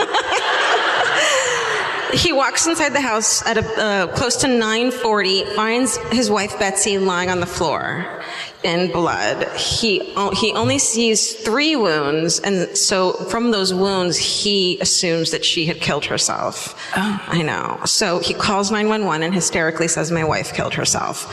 But that looks bad for him later, because when the police come, they're like, "What the fuck, dude? She has 55 fucking stab wounds. What is wrong with you?" Fuck. Yeah. So, but most of them are hidden by her clothing, so he didn't know. So a search turned up Russ's slippers thrown into the back of the closet, and their blood stain on the top, but he doesn't have any blood on him. Of course, the police initially suspect him, but his timeline from before he found Betsy was corroborated by his 4 friends that he was probably smoking pot with. His phone was pinging in the right fucking places where he said he was. He had an Arby's receipt that he, as we all do, threw in the back of his fucking car. I save mine like I'm going to bring him to the accountant. It's so ridiculous. I'm just like, thank you, fold this up, put it in this part of my wallet for 4 days, and then throw them out later. I leave those receipts, I kind of hide, and then I hate when I have like the straw wrappers on the floor of my car, because everyone knows that you just fucking went through a drive-through. Oh yeah. And you're a garbage person. Yeah. Oh, girl, yes. The straw wrappers to me are more telling than the receipts. What about the fucking disgusting next day French fry smell? We're just like, why am I doing this to myself? Oh, there's a new... Oh, I was like, what? Sorry, that was too real. There's a new Carl's Jr. I should have finished it. Wait, can I just say this really quick? Yeah. I just tweeted this the other day. Please. But I went to, filled with shame, I went to McDonald's the other night, and this one in LA, it's a double lane. So somebody can be ordering over here, and then you can be ordering over here, and then you zipper formation back into it. It's amazing. You've got to come to LA, if only for that.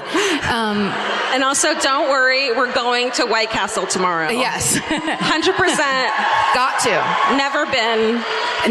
Never had it. Let's talk about murder some more. But really quick, the guy that rung me up, first of all, was the most beautiful teen I've ever seen. Uh-oh. Cut that. That's the thing that's gonna fucking blow this shit up. Secondly, and I thought this was very meaningful, when he went to give me my change, he came all the way out of that window. Like fucking Rapunzel. I was like, hey, is this happening with us? Are we gonna do this thing? It was amazing. Okay, sorry, I stopped your whole story to brag. I'm sorry. Okay. Sorry. Dude. Okay, so he had his receipt matched, and all of that, him leaving Arby's matched the drive it would have taken him to get home and call 911 by 9:40. And the autopsy showed that she would have been dead by then for at least an hour. Wow. And there's video of him, so there's surveillance video where he's going, wearing the same clothes he wore when the police found him without blood on him. So it's not like he could have gone home, killed her, and then not had blood on the same clothes, because he was wearing the same clothes. Right. You know what I'm saying? Yeah, I sure do. You know, basic fucking police work. The kind we do every day. The kind we're known for. Meanwhile, Pam's alibi, let's go back to fucking Pammy. Okay. It's all over the place. She's constantly changing her story, and she admittedly says she's the last person to see Betsy alive. So she says that she had brought Betsy home from her mother's house that she had insisted on taking her from, and had, in the driveway, called Pam's husband and was like, Betsy, say happy Christmas to my husband, which is like, oh, you're establishing a fucking alibi. What's up, right? You know, the like, she was alive when I talked to her. That thing, right? Creepy. Yeah. Also, a grown adult that makes another grown adult say hi to a third grown adult. Get out of there. Fucking death roll out of that car. Shit. Hi. What? Yeah. Now my face is on your phone. It's disgusting. I'm going to break out. No. Okay, so then she says that she just dropped Betsy off at 7:05 and left. And then later she's like, wait, actually, I walked her in and then left. And then, wait. I went in with her and she told me to come back to her bedroom to see a Christmas gift that Russ had given her. So she keeps changing her story and it's flimsy. Like in her mind, she's like, oh, I have this on me. I better say I'm in the house. Yeah. I have this. Like, she's putting like fiber evidence ideas together. Yeah, or she's just a crazy liar. Okay. And at 7:21, Betsy's daughter had tried calling her and wasn't getting an answer. So we think, and she was expecting that call. So we think that she was dead by 7:21. So if she dropped her off at 7:05, there's like this weird window there. Okay. So, 7:27 records show that then Pam had left and called Betsy. And the police are like, what the fuck is this? And she's like, well, I called when I got home. And it's like, but it takes you this long to get home. And then the phone pings and you're like down the street. So all these inconsistencies about when she had called, all these fucking lies about it. And then during questioning, Pam says, oh, by the way, December 23rd, a couple days ago, Betsy made me the beneficiary of her life insurance policy. Nuh-uh. Yeah. That's weird. She works in the life insurance. Yeah. She works in the insurance world. Foreshadowing. Or just shadowing. Pam said it was because Betsy was worried that Russ and daughters would spend all the money foolishly. So she's like, listen, I'm going to give it to you, Pam, you trauma friend of mine. But my friend that I don't want to ride from, right. That's how close we are. That I have family in town. I have close lifelong friends around. I'm trying to avoid you at all costs. Yeah. Take my money. Take my money. And so she wanted to like parcel it out to Russ and her daughters. So, okay, Pam is never considered a suspect. With this information? Known publicly? I don't know how publicly it was known. Or socially? Or policey. Known policely? Policely. Yes. She must have been very convincing. There's videos, there's tons, and like there's so much of this case that I can't get to, otherwise we'd be sitting here for 4 hours. That is fucking bananas. And there's videos and shit of her being interrogated, and the cops are like, I don't know if they're in love with her or what, or she's got like maybe like, crazy eyes. Yes. She's really convincing, but like. She's like a Rasputin type, but of St. Louis. And they're like feeding her information, and is that what happened? And she's like, oh yeah, that's what happened. And like, they love her. That are getting her like out of it essentially? Yeah, she must have made them cookies or something. Okay, but so Russ is brought to the police station, questioned for 36 hours without sleep, agrees to take a polygraph test. Turns out they gave him a fake one and told him that he failed, so he would confess. Mm-hmm. He didn't confess, but they never told his defense attorney this information. Okay, on January 4th, Russ is charged with first-degree murder of Betsy. Judge Menemeyer rules the defense counsel Joel Schwartz is not allowed to even talk about Pam as a possible suspect as his argument as to how he didn't do it. Like reasonable doubt. It's this chick who's like lying about everything and is also the life insurance fucking person, right? Is this making sense? Are you following? This is crazy. Yes. Okay. What more do I have to do with my face?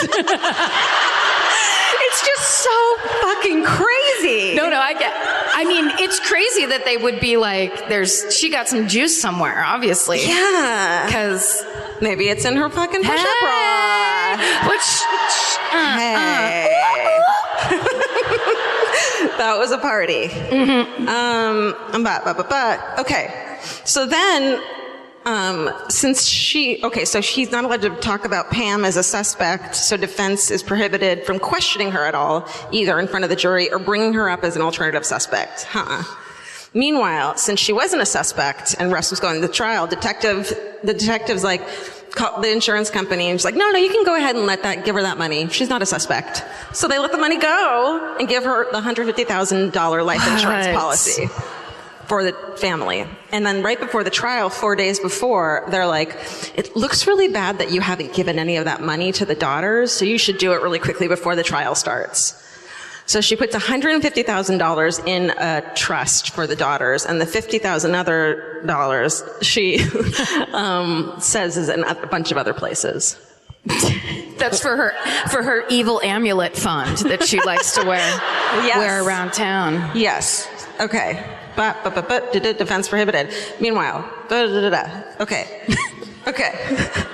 So prosecutor Leah Askey, let's call her, says that of Russ's alibi. Okay, so this is how she's going to take apart Russ's fucking concrete as shit alibi. You ready for this? Yeah. Those 4 friends that he got high and hung out with and played games with, they're all in on the murder of Betsy. They're all in on it. They've been fucking plotting and planning it.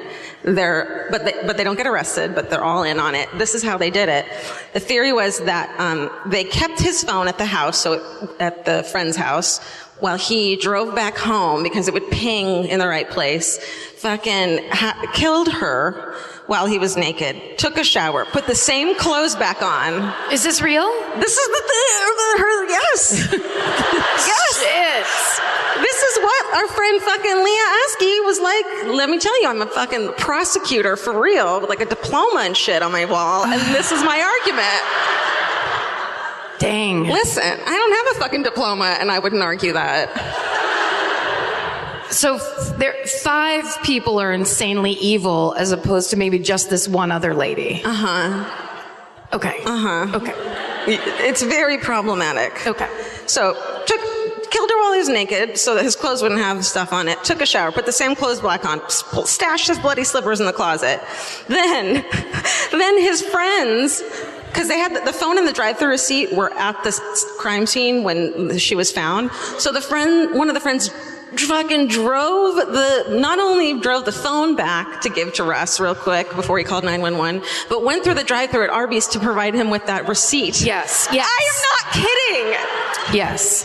This went through a drive-thru for you. It's a lot of the reason that I eat fast food is because I just want that alibi. You know what I mean? We just got to build that file where you've been. You see why they gave you this photo? Like this chick, it's fucking your most banana stories I've ever heard. Yeah. Okay. He bought an Arby's franchise. He put up his own receipt. And then there was the whole thing too, like he had ran a bunch of errands earlier in the day and they were like, it's too many errands. It's suspicious. He's trying to create an alibi. And it's like, well, I had a coupon for dog food here and cigarettes are cheaper here. It's silly, but it's like, it's kind of the way everyone lives their life. Yeah. I like my pet food store specifically. It's called errands. Errands. Errands isn't one place, or just be errand. That's fucking a very good point. That sounded like the hackiest joke in the world, but I'm just trying to make this fucking make sense. Okay. Okay, guess what? What? Guess what? Russ is found guilty and given life without parole. Can you fucking... Fuck.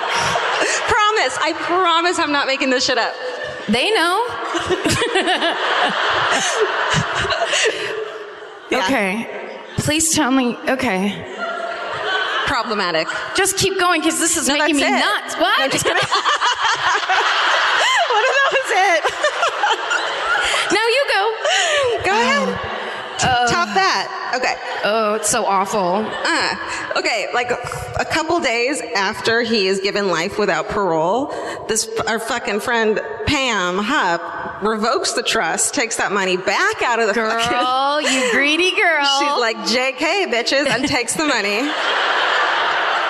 So Betsy's daughter sue her, and then they lose, which I think that's ongoing, and they should win it all back, and it's obnoxious. Anyways, then, okay, all of these like appeals and all this crazy shit's going on, and the defense attorney's like, this is insane. Then in 2015, a judge orders a new trial. Let's fast forward. When all kinds of blood evidence in Russ's favor comes to light that the prosecutors hadn't provided with the original case, a bunch of luminol shit, that they were like, oh, the camera didn't work. And then someone anonymously was like, here's 113 photos of the camera working and the luminol not showing anything. It's just fucking bananas. Okay. An anonymous source also turns over evidence that our friend prosecutor Leah Askey is having an affair with one of the lead detectives in the case, Detective Michael Lang, during the time of the arrest, trial, and conviction. And she even fucking talked to him on what do they call it?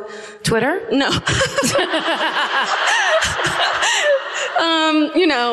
Cross-examined him. Oh, on the bench? Yeah. On the seat? Yes. Up in the front of the audience? On the stand, thank you. I am not We drunk. don't know the basics. It's so irritating. We still haven't gotten to why she has fucking tampons on her neck. Pads. I cannot wait.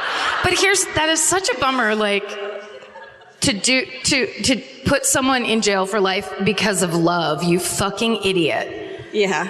Or, an affair. It's not even, it's just a weird, okay, everything's insane. All right. Everything Let's not judge. No, let's judge this shit. They judge. That's what this is for. What if it was the greatest love of all, though? Like Whitney used to sing about. Go ahead. I'm just saying. Devil's advocating. When the new trial starts, Pam Hupp is still lying, still making all crazy shit up, and then is like, oh, you know what? Another reason she put all the life insurance into my name is because I forgot to tell you this. We were lesbian lovers. Oh. Yeah. Twisteroo. No twist. She just fucking made another thing up. That's not true. More banana shit. This whole story is very parallel to V.C. Andrews' novel, My Sweet Audrina. Oh my God. Is it not? Have you guys read it? I was listening to the audiobook on the plane, laughing out loud and writing down phrases. It's just getting dirtier and weirder as it goes. Anyway. Oh, I can't wait for you to read them to me. I mean, not in a gross way, but Okay, sorry. So no, you're right. So finally, Russ is acquitted in a retrial in November 2015. Yay! Great.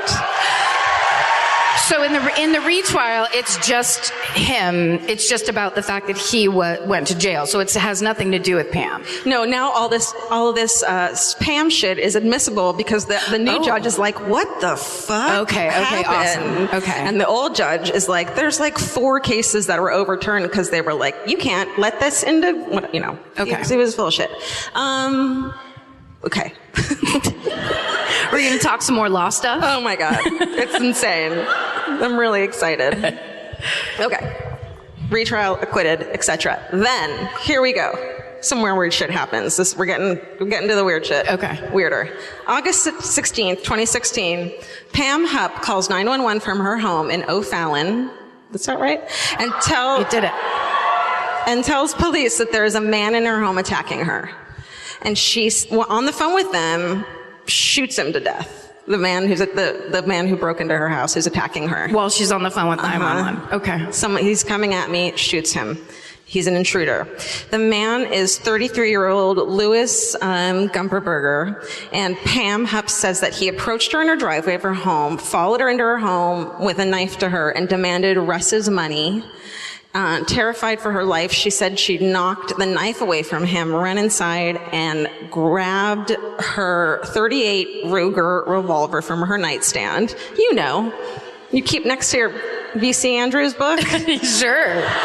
Yeah. And he came after her, quote, like a madman, so she shot him. So this guy Louis, he's 33 from Union, Missouri. The thing is, he had suffered a traumatic brain injury after being in a car accident 11 years ago and had diminished mental capacity and physical capacity. So he only left home. He didn't leave home alone often. He didn't drive. He lived 13 miles away from her. There's no reason he would have been there. And when his pockets are searched, he had $900 in his wallet and a handwritten note with instructions to kidnap Pam Hupp and get, quote, Russ's money and then kill Pam Hupp. So that was all in his wallet on paper, handwritten. Mm-hmm. What are my errands today? Let's see.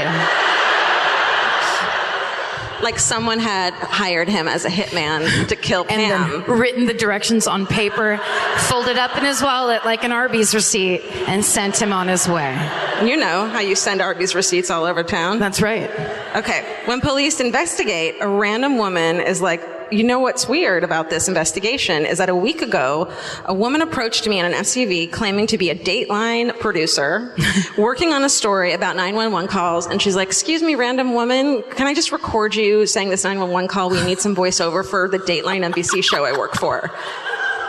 That's how we do it. That's how they do it. Karen, tell us. Well, thank you for giving me this opportunity because high-level television producing, especially an award-winning nighttime news magazine, they're going to stick a phone out the window and they're going to use that as an interview. It happens. Well, she was like, come with me. I'll give you money. Just come back to my house with me and record this 911 call.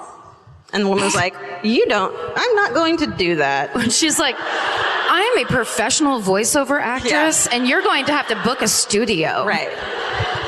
You know, normal stuff. But the woman's like, fuck no, because she didn't have any credentials. And later, the woman's able to identify the woman in the SUV, shockingly, as Pam Hupp. So, when the money in Lewis's pocket is checked, the serial numbers from the $100 bills from that $900 matches the $100 bill that Pam has. So she was like, 1 for you, 2 for you, 3 for you, 4 for you, 1 for me.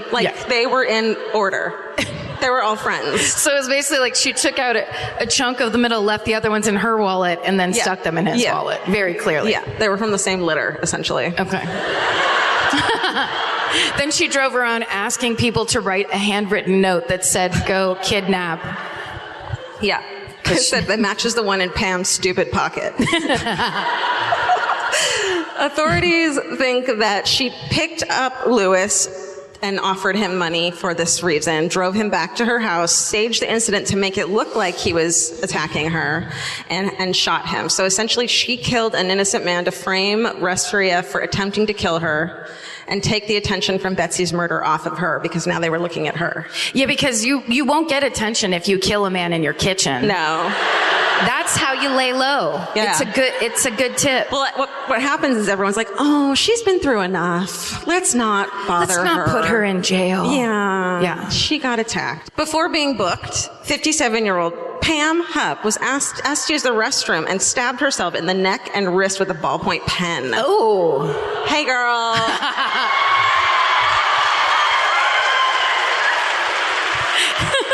This chick is fucking Looney Tunes. She is going for it in a major way. Here's the thing. What could be less effective for a stabbing situation than a ballpoint pen? I mean, she's like, maybe this will make them get off me. And they're like, she's been through enough now. Now she's been through enough. Okay, we don't now. Yeah. She put a maxi pad on her neck. She's been through enough. That's so embarrassing. Look at her fucking smile. Well, you got me. You finally got me. Go ahead. Book 'em. Jesus. Yep. 100% Jesus. Okay, I think that's it. And then, okay, finally, now, these days, okay, also the St. Louis County Police Department is also reviewing a 2013 case involving the death of none other than Pam Hupp's 77-year-old mother, Shirley Newman, who died right before the first trial, before Betsy's first trial, the murder of Betsy. She fell to her death from a third-floor balcony. The medical examiner found high levels of Ambien in her mom's system, and Pam had spent time with her that day. It was initially ruled an accidental, but it's now undetermined, and they're looking into it. And she faces first-degree murder on Lewis's murder, and she's going to trial in September 2018. So we'll all be there. You guys have to go. Oh my God. What did I say? Crazy. Unbelievable. Right? So intense. So intense. This is the story with the pad on her using a pad on her wound, right? Remember yes, that's right. So that's always a, when we're trying to pick stories, if you see that, you grab it. Any kind of maxi pad based anything, we're in 100%. That's right. If it's evidence in a trial, that's what we want.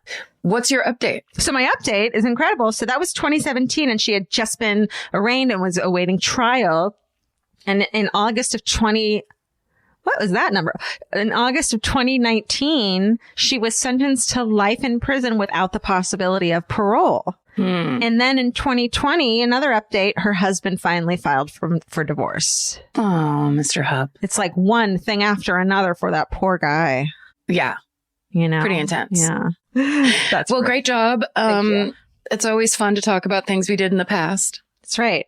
And listen to them. Yeah. And now we have a special hometown. Live show hometown. Stephen, can you tell us the details of this? Yes, it is a live hometown from Michelle from North Charleston, South Carolina, September 21st, 2018. South Carolina. Charleston's definitely one of those, okay, if I ever retire, I want to move there. It's a charming little town. It was a beautiful town. Yeah. It was very fun to be there for sure. College towns, man. You can't go wrong. Let's hear it. Is her name Michelle's? Did you say Michelle? Yeah, Michelle. Strong accent, which we always appreciate. Let's hear Michelle's hometown. Do we have time for a hometown? Yeah, let's do it. Hometown time. Hold on. We got to run these rules by you really quick. We know, maybe you know them already, but it's important just to remember. The key here is being concise, knowing your story exactly and by heart, telling it quickly. When you get up here, it's very overwhelming. We always forget to warn people about that. It's really it can be fucking very scary. overwhelming.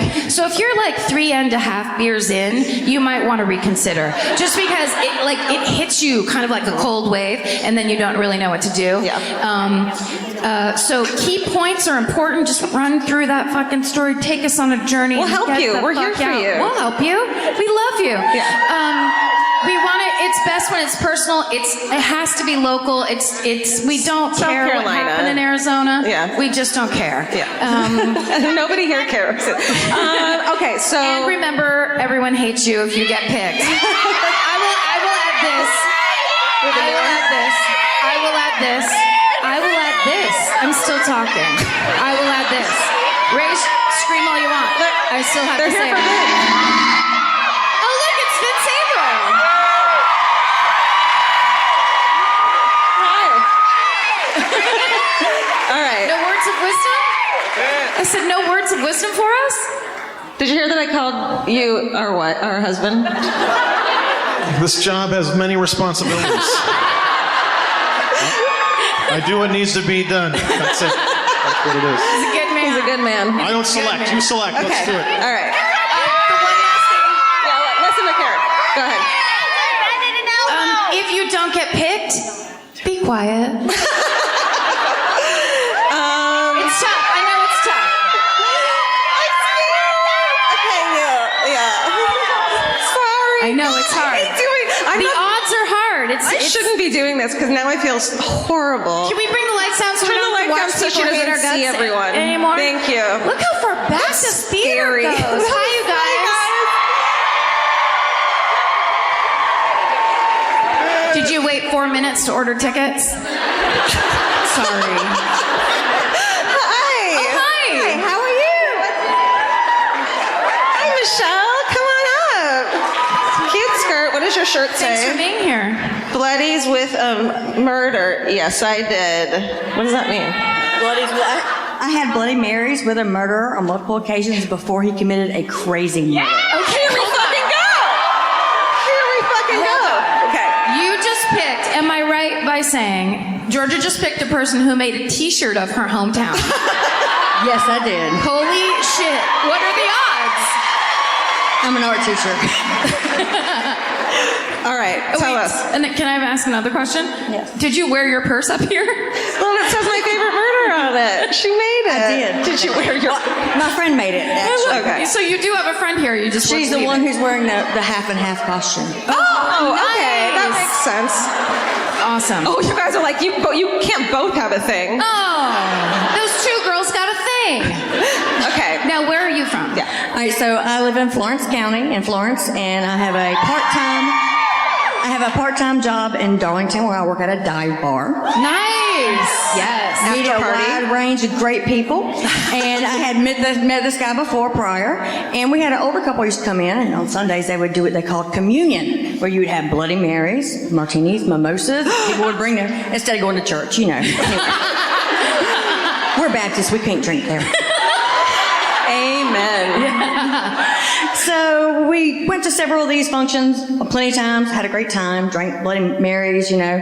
So I would smoke. So I go out in the yard, and this guy would come out with me. His name was Randy Robinson. And we would smoke and whatever. He was a great conversationalist, very intelligent, somewhat charming.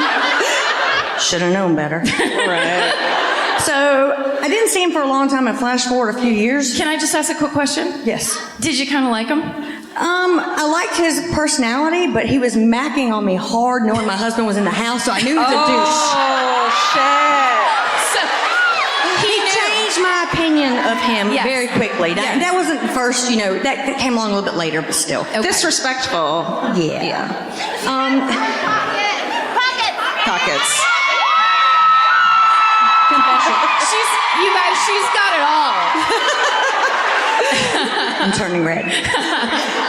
So I heard his name on a newscast while I'm like, you know, in the kitchen messing around. Randy Robinson is a person of interest in a murder. And I was like, what? And I ran in the living room and turned the volume up. Well, he had moved to the beach about an hour away.